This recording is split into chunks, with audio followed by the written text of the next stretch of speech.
You won't have to sacrifice your firstborn to drive one. In fact, you can take him along. Sports cars by nature should be an absolute joy to drive. But where is it written that that kind of pleasure has to be a solitary one? A child was standing on a street corner.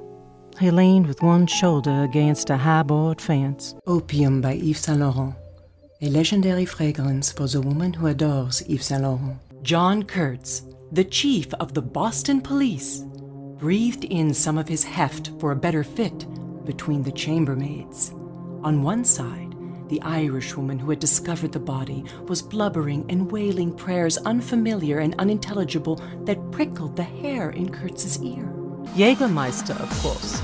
It's cold and it's German. We could catch some fish or climb trees, things like that. Those aren't real games, Coda. That's just hunting and surviving.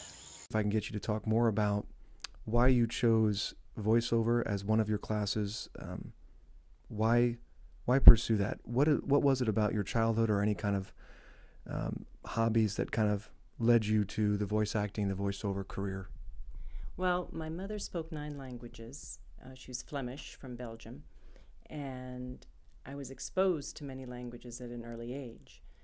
My father was a merchant marine officer, and he sailed as a navigator all over the world, and I would record reel-to-reel tapes of my reciting Shakespeare or speaking in French, reading poetry or scenes from plays. And that's how it started, and that's where the dialect started. And I really enjoyed that because I could make the world come alive just with my vocalization or just with the words versus you don't see anything, but you can feel the emotion of the character in the scene just by the voice. Well, by the time I was 10, I'd already traveled halfway around the world. All my family is in Europe, my mother's family in Belgium and France, and my father's family in Switzerland.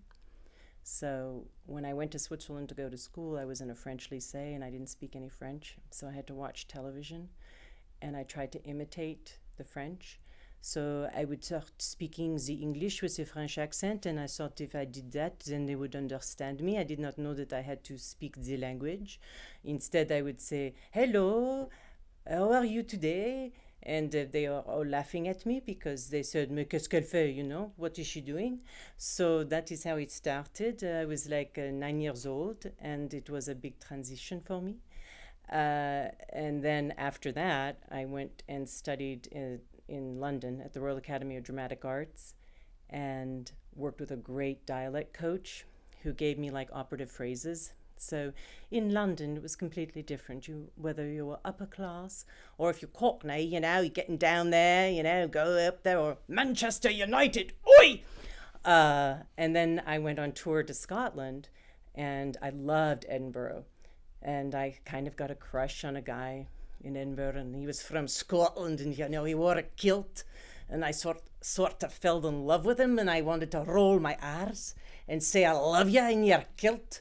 But of course I sort of had a masculine voice instead of a female voice for my Scots. So that's how that started. And then we went to Ireland on tour, and of course everywhere we went I tried to imitate the sounds, but they all thought I was, you know, daft, you know, a little crazy. So that's how the dialect started from all the travels.